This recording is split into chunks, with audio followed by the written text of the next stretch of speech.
Hi guys, it's Emily from Nobel Novels and welcome to today's video. This is my July wrap-up part 2. Now, I'm filming this on the 1st of August, which doesn't happen very often. So, first of the month, I never normally film on the first of the month, I normally film on the last day of the month. So I kind of accidentally sneaked in an extra book that I finished very much last night / this morning, which I'm including in my TBR. I'm playing my hair because I'm having a manic. Today's a manic day. Literally woken up, it's 11 o'clock nearly at the time of filming this, and I have not read a single thing. And today I'm starting about 5 books on top of the other 2 books that I'm reading. So I'm flapping just a bit. So let's get on with the figures because they are fantastic this month.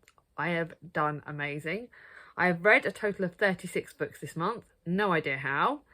35 of those were off the TBR. I bought 34 books this month. Most of that was on my holiday thing that you would have seen in my blog that went up on Monday. And I unhauled 6 books off my unread TBR. My July unread TBR was 405. I've done it. I've hit the goal. I have now got my August unread TBR is 398 books. I am now below 400 books. Yes! Now, what that does mean is that, like I said on my last video, I can chill out a bit more. I don't want it to go up again, so my goal will literally be to try and make sure that I do not buy any more books than I read. And I'm not now interested in getting my physical unread TBR down by very much, but I am going to try and keep it quite stable. Maybe try and drop it a little bit more.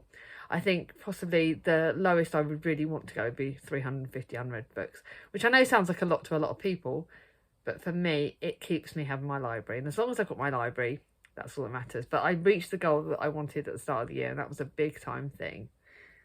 So I did have one DNF this month. I can't remember what it was because I've not got my book up here. And I'm filming upstairs because it's on summer holidays. So I'm not organised, really, I'm not. But I have read 1 fantasy book this month. 1 sci-fi book, which isn't like me, but I really enjoyed the book. And I'm playing my hair, sorry about this, guys. 2 non-fiction books this month, which was a bit less than I would have wanted, but it was Jane Austen July. 2 mystery or thrillers, both of which were amazing. So even though that number's not massive, they were amazing books. 6 classics because it was October. 8 historical fiction and 16 contemporary. I knew my contemporary would be a lot higher because it was my month of our holiday, so we were going away and I only took contemporaries on holiday, and I've needed that comfort fix in the summer, and I'll probably, if that number will probably be higher again this month because it's my go-to, it's my comfort read in the summer, and it's what I wanted to do. So yes, I'm happy with that number. I'm happy with those numbers. I have read 2. The quality of books this month has been amazing. It's been only 2 stars, only 3 stars, 3 3.5 stars. So those are like the lower books, the books that I didn't enjoy as much. So that was only sort of 8 of those, but I read 11 4 stars, 3 to 4.5 stars, and 13 5 stars. Now I've got 2 favourites for the month. One was in the part 1, one was in part 2, and then I've got 1 favourite from Jane Austen July, which admittedly was part 1. So you're kind of going to guess that Jane Austen July one. But I have really enjoyed all my books this month, so let's get on with it. Let me tell you, I'll talk about the books I've got because I don't want this video to be too long considering I've read so many books. So I will talk obviously about each book, but I won't go into too much detail. First one was 2 stars with Miss Dalloway by Virginia Woolf. Her writing style really is not for me. I can't grasp it. I don't really like it. Even though it's a beautiful book, it's going to be an unhauled book because the writing style was nothing. It just wasn't fantastic. It wasn't anything that I can really scream about. I barely even remember reading it. So it's going to be an unhaul. Now for my 3 stars. So that was really like a very short review. I don't even remember much about it. Mrs. Dalloway is an alright character. There's no chapters. Obviously, it's stream of consciousness writing. I've tried that style of writing so many times and it just isn't for me. But for my 3-star books, these are books that were okay, just not amazing. They're books that I enjoyed, but I didn't enjoy it particularly. So this was one that let me down, and one of the things that is what I actually unhauled another book in the series that I've got of this book. It was The Frontline Nurses by Holly Green, and it was all right. Again, it was all right. But with historical fiction, because I read so many wartime books, and this was set in the World War One, in the and it was set over in Europe, and it's basically about these two women who fight against the sort of norm, and they go off and try and fight for war. They go off on their own, and they're friends, and this battlefield is a difficult place for women. But the way it treats women in this book is just absolutely appalling. Sorry guys, my hair is annoying the hell at me. And it just doesn't portray us women in the right light. Yes, like they're talking about the suffragettes and standing up for their rights, but they're hurting the people they love when they're doing it. And that doesn't seem right to me. And yes, the battlefields are great. And she's like, and I'll be honest, like spoilers here, so skip forward to the next few minutes if you don't want to know spoilers. But one of the leading ladies sort of changes herself and makes herself look in like a man to purely because she wants to be treated with the right kind of respect that women. But again, each their own. I think she had the right to do that. But is she really standing up for women's rights? Or could she have just stood up and said, I am a woman, I am capable of doing this? And if it was to do with gender, then that would have been her choice. But she didn't do it. She did it because she wanted the men to treat her the same as they women. And that is very much for women's rights. But the way she did it, I don't know, it's just the writing just didn't get me. And the love interest thing was just wrong, and the friendships, the way they were treating each other wasn't particularly great, and yeah, just wasn't as good as I wanted it to be. Now the next one was High Tide by Veronica Henry, and again, this is one of Veronica Henry's earliest books, but she has lots of lead characters, and I think that's the only problem I have with her writing style, which is that I don't always like it because you tend to get lost in all the lead characters, and they don't always tie up as well, and that for me was the thing in this one. And it didn't end, the ending bits just didn't tie together perfectly enough to give it a higher rating. So there's Kate, Sam, Nathan and Vanessa are the leading characters. And they're all alright. And Kate's storyline was very hard because she comes back because her mother had died, and she's drawn back into her own past. And you got single dad Sam. And he was quite a nice character. I did like him. And Nathan was another male character. He's alright. And Vanessa is just a bit of a... But it was all right. It just wasn't as good as some of the other contemporaries that I read. And I read some amazing contemporaries this month. So now this is the last 3-star book. And this was Mr. Darcy's Diary. And this was a Pride and Prejudice retelling for Jane Austen July. It was quite funny. It was interesting to hear his side of the Pride and Prejudice. But I've read so many books on Pride and Prejudice. And this is my second retelling. And it was probably not the one that I would like enough to reread. But it was all right. And if I see another book by this author, I will get it. Just to read it, but I won't buy it full price or anything like that. So that's another charity shop. And this is my 3.5-star book. But it's not my favourite of Annie McNamara's books, I'm afraid. You guys know I love this author. And this one didn't actually have as high ratings on Goodreads. And it's set in the coast of Ireland. Serendipity Parker is looking for the perfect house for her client. But when she finds a gorgeous property in Ballycantara, there's one problem. No one knows who owns it. It's a bit of excitement, a bit of sort of fantasy element in this. And it was quite cute and it was all right, but it just wasn't as good as some of her other books. So, yeah. Let's go back to charity shop. Now, this is one that actually kind of let me down because, again, it's got the fat baby comments, and they're really starting to get to me because there's so many books about how, sort of if you change the way you look, you fall in love. And this, you start off with this book, and at the start of the book, one of the lead characters, Josie, is she sort of ends up very quickly. I'll be honest, she breaks up with her husband, and that's very quick. That happens very early on, so it's not really a spoiler. And she's got 2 of her friends, and they're meeting up, and they sort of discover each other's past, and there's sort of links to it. And then, but the thing that that stopped me, I think, is I rated it 3.5, but I should really have rated it 3 possibly. Because what bugged me in this is the fact that at the start of the book, she's a bigger girl because she's unhappy in her marriage, and she's bigger, and then she loses weight. And when she loses weight, she falls in love. And her husband sort of has a bit of a retake because he takes a look at her and goes, what the hell, you look great now. And that sort of thing, it gets to me because I'm someone that I've been bigger, I've been smaller, I've been medium sized, I've been different sizes. And Chris has loved me throughout all of that. So books where it's she only gets the man she loves when she loses weight and gains in confidence. That trope is really starting to bugger me up, and it really annoys me. So yes, this writing was good and the French was good, and the fact that she kind of gets her own confidence and she finds a career, and I love that, and she becomes more than just a mum. That's great. But yeah, that trope just annoys me. So now for my 4-star books. These were all fantastic and I loved them all. This was my first Jean Plaidy, but I didn't read it in order. I'm not keeping it because it's one, like I said, I didn't read it in order, but this is this is about Catherine Parr, and this is a different sort of take on Catherine Parr, because we find that we also have a lot more about Edward. He talks about Prince Edward, he talks more in this book. And you have other things in this. And it was quite a good one. It's 4 stars. Jean Plaidy is definitely an author I can't wait to read more of her books. It was good. It wasn't amazing, but it was good. It was nice to read another Tudor book. Then I read the novella, which is a book that I've forgotten I read, and I don't even think I put it in my book, so I need to change my things. And it's basically it's in between the first and second book, and it's really good. It's from the Noughts and Crosses series. It's the 1.5 book, so it's quite good, and I can't really tell you too much about it because it's part of the series. 4 stars, fun, nice, easy, but that book that short can't be any more than 4 stars. Now, a book that I read with Gemma from Read a Book Gem, who is not on BookTube at the moment, but she's still on my Instagram. And this is the 4th in the series, and I rated it 4 stars, Gemma rated it 3, and we buddy read it. And I can't tell you too much about it because again, it's 4th in the series. This was okay. We heard one of the narrators was Rosette in this book, which is her youngest daughter, Vivian's youngest daughter. We obviously have the priest Reynard. We have some other characters, but I still don't like the fact that you don't get told who's narrating each chapter, and you get a bit lost.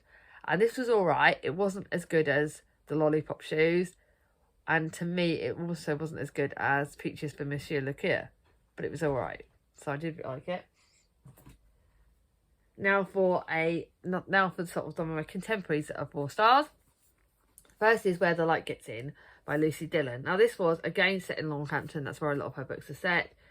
Again, you sort of get the fact that she's Lorna is going off to a Longhampton gallery, and this is about her friendship. There's sort of like histories and stuff, and it's quite cute. And I love the fact that there's got an older protagonist who's really strong in this book, and I really love that. And there's like the dogs and the friendships between Lorna, who's younger, and the older protagonist. I love that. I really enjoyed this. It's a cosy contemporary, definitely 4 stars. Then my another Marley McFarlane book, which I only finished, I think, yesterday or the day before, and that was Here's Looking at You, and another really old Marley McFarlane book. Again, though, we've got the phobia comments because it's a girl who got bullied when she was younger, but this one does handle it really well because she got bullied when she was younger for being bigger, and you start off at the book when she's a teenager at school and she got bullied. And I can't tell you what happens to her, but something changes her, and she does lose weight, but she does it for the right reasons. And I don't think it's because of her weight that she does it. She does it for her mental health. And when she's there, then she meets the person that bullied her. She meets him in the present day when she's slimmer. And yes, again, he's looking at her differently. But the way this words it, she doesn't tell him who she is. So I won't tell you spoilers about what happens when he does find out who she really is. But the way it's handled, it does also talk about the way the bully was and why he was doing what he did, and images back then. And you've got the bad boy friend of his that I don't like, but you've got her friends and her sisters who were there. Her sister was there when she was getting bullied and when it was all at its worst, and she's trying to protect her, and it's lovely, and I did really enjoy it. But it does tackle it in a really good way. So yes, obviously she's gone from being bigger to being smaller, which is quite common, but it's handled differently, and I like the way that was handled a lot better in this book. So that's why I recommend that higher. This next one was a new release. It's The Green and Pleasant Lad by Aisha Malik. Now, I thought this was about the fact that at the start, this older man gets told by his mum on his mum's deathbed to build a mosque. And it tackles racism in a really great way. But it also tackles community. And I think that's what I loved. And about the religion and how this man's aunt comes to live with him, and she doesn't speak English. And she's then and she actually communicates with one of the ones that's being racist in the community. And friendship develops, and that's really interesting. And it's interesting to speak about marriages and relations and religion and racism, and it tackles it all really well. It's 4 stars, but it was really beautifully written. But it did take me a bit of time to get into. So that could be because of my lack of knowledge.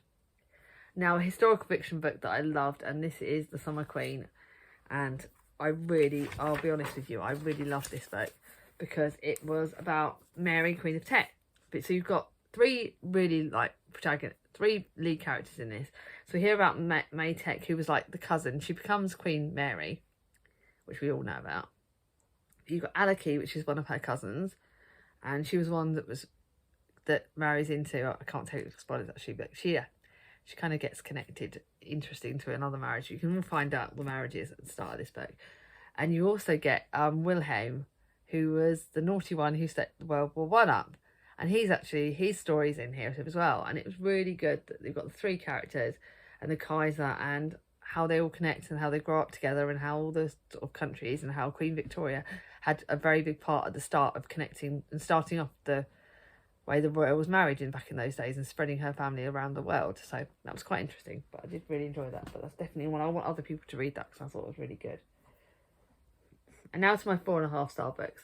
The first one is one obviously I'm keeping. So this is right now where I go in my keepy zones. So Lady Susan. I only read Lady Susan. This book's got Lady Susan and Watsons and Sanditon.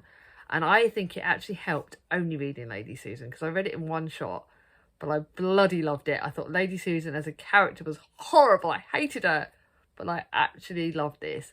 And if it wasn't for Pride and Prejudice, Lady Susan would be one of my favourites of the month for the Jane Austen July, because when I reread it, it went from a 3-star to a 4-star or a 4.5 star. It went to 4.5 stars, and it was my biggest surprise of the month with Jane Austen July, and I loved it. Definitely think that it's Jane Austen being a different take because she's about the baddie, and it's quite fun. I really like that. And then the last book that I finished this month, I was going to rate it on Goodreads. You'll see it rated as 4 stars, but finishing it after I've done my Goodreads rate, because I was cheating a little bit. I wanted to pick an extra book in. I rated it 4.5 stars the way it ended. And this is set in Australia during the World War II. And this girl who has been through hell goes to be like a governess, like a nanny to sort of thing, to look after this little boy who's going back to his family in Australia once his mother's died.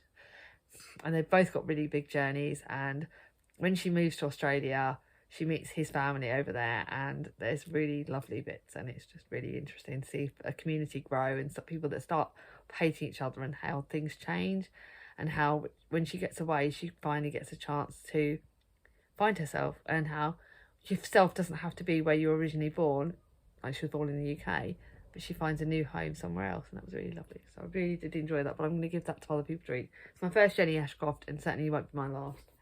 It's a new release actually as well, I got for £1. So now to my 5-star books, and this video is going to be long, so I don't want to talk too much. But all of these 5-star books are amazing. One of them's getting lent to my mum, and I think they're all getting kept actually. I'm going to keep all of these, so that's all my big unhaul. So give them my books. Oh, just a sneaky peek, guys. Charlie Brooke from my sister, who's my sister, is picking my October books, and she's already picked them today. So there'll be a video coming up towards the end of the month where I will show you the books she's picked for me for September. But safe to say, I love my sister.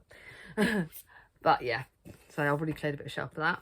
So this is another book in the Consultant Comfort Food Cafe books. I didn't put this on my TBR, but I'm going to try, even though it's not going to be on my set TBR for August. I've got a funny feeling the next one will get read either at the end of August if I get a chance, or September, because I'm flying through this series. I love this series. And this book was about Willow, who is talked about in a lot of the other books, and it's her story. And again, I can't tell you too much about all the other, because it's all connected with all the other characters that she meets. But it's that community feel. I loved it. I love Willow's story, and she is someone that changes the way she looks because she's very happy with her identity, but she's going through hell because she's the one that's caring for her mum who's got Alzheimer's.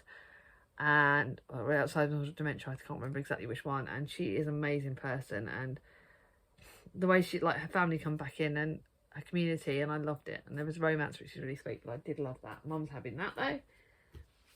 Cathy Glass book, 5 stars all the way. This is about Please Don't Take My Baby, and this one broke me completely.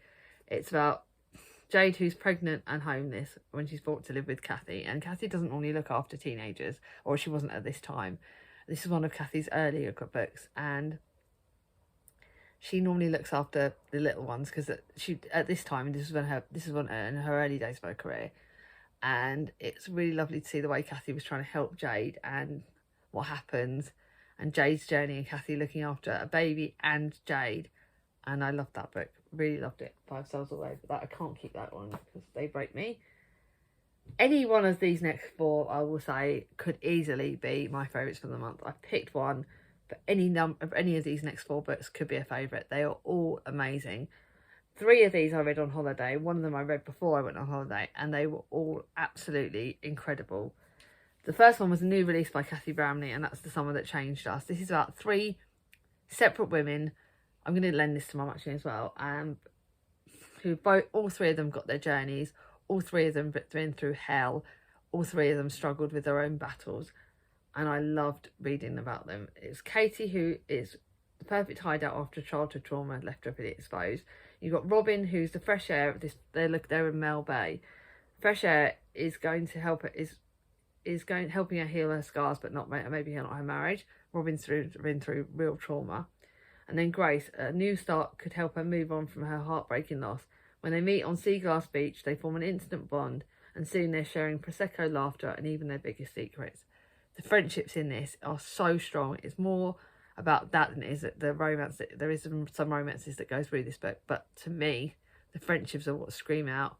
Prosecco, being together, helping each other, and I loved it. I absolutely loved it. Confessions of a 40-something fuck up. My sister Charlie bought this for my birthday. I'm going to link Charlie's channel down below. It was just what I needed on holiday. At first I thought I might not like it because I have got children and this lady in it doesn't, and her life is very different from mine. Yes, she's in her 40s, but her life is very different from mine.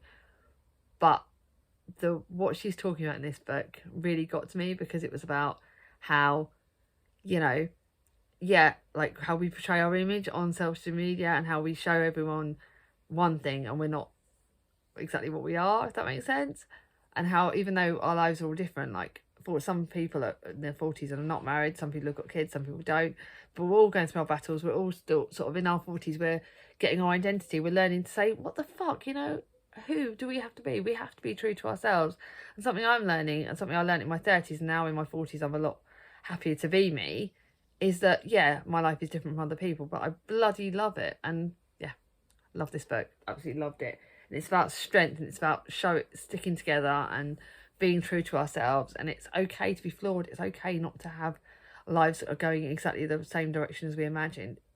We make our own paths. We make our own rules. Love this book. This book is perfect for anyone in their 30s or 40s. And it doesn't matter what stage in your life you are, what route you went down, you will love this book. And no, it's not girly. So Alice, I think Alice or Jack, I know that Alice is not in her 40s yet, but I think even the people that don't like normal contemporaries would like this because it's bloody hilarious. Now the next one is the second in this series, and it's The Summer at Skylark Farm. Great, cosy contemporary. Heidi Swain has done it again. I absolutely love this book. We're going to Somerville Farm. We find out at Skylark Farm, and I just loved it. This one's about Jake and Amber and their relationships and the farm, and it's the community again. We've got a great older protagonist in this. We've got the community. I just loved it. Heidi Swain's books are like a hug in a book, and I loved it. And then lastly, a book that I picked up randomly. This is The Vanished Bride by Bella Ellis, and it is a Bronte retelling. It's a mystery. I class this as a mystery because it is about the Brontes, Charlotte, Emily and Anne, and they're trying to solve a mystery. So it's a mystery. This is what I rated it as. And the Vanished Bride, so a person at the start of this book has disappeared, thought to be murdered, but are they murdered? And the 3 Brontes each have a sort of a lead in the chapters and how they're going to find out what happened to this lady. And I loved it. It was given to me by Gemma, and it was one of the best books, and I loved it. It's a mystery with my favourite Bronte people. Loved it, loved it, loved it. And yeah, amazing. I'm keeping this. I don't know where I'm going to put it on my shelf, but I'm keeping this. So, have you read any amazing books this month? Let me know down below. Yes, this was one of my favourites of the month. This, The No Show. Pride and Prejudice is my favourite Jane Austen book, but this is a very close second. So, what was your favourite book you read this month? Let me know down below. Is there any books you can recommend to me? Let me know down below. If you like this video, give it a thumbs up. If you're new to my channel, not subscribed yet, ring on my ding-a-ling, and I'll see you all soon. Bye-bye.